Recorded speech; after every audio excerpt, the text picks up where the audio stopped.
telah ditemukan bubuk hitam. Jadi bubuk hitam ini kita duga adalah bahan petasan. Sosok Bribka Dirgantara Pradipta terluka dalam ledakan paket misterius di asrama polisi Sukoharjo. Bribka Dirgantara rencananya hendak membuang paket itu ke tanah lapang sebelah rumahnya. Artinya, saya pastikan bahwa ledakan di wilayah kita di daerah Sukoharjo tidak ada unsur teror. Belum sampai ke tanah lapang yang dituju, paket itu meledak di dalam rumah. Peristiwa ledakan sebuah paket itu terjadi di asrama polisi Grogol, Sukoharjo, Jawa Tengah, Minggu tanggal 25 September tahun 2022. Hanya kelalaian anggota yang menyebabkan bahan itu meledak. Kita belum bisa memastikan lalai karena korban, dalam hal ini anggota, masih dalam kondisi sakit di rumah sakit. Paket yang meledak itu melukai anggota Satuan Intel Polresta Solo, Bribka Dirgantara.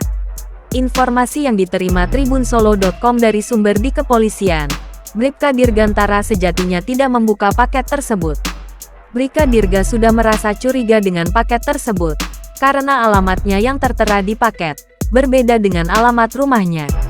Selain itu, nama penerima paket itu juga bukan atas nama dirinya. Bribka Dirgantara pun kemudian memilih membuang paket itu ke tanah lapang yang ada di sebelah rumahnya. Belum sampai ke tanah lapang yang dituju, paket itu meledak di dalam rumah.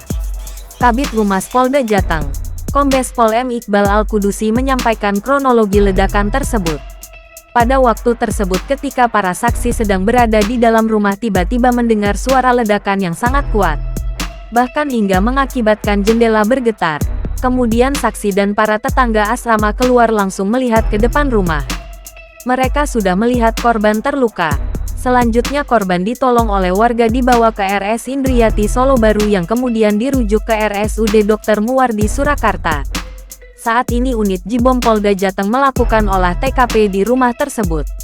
Kapolda Jateng, Irjen Pol Ahmad Lutfi secara langsung melakukan pengecekan di lokasi tersebut.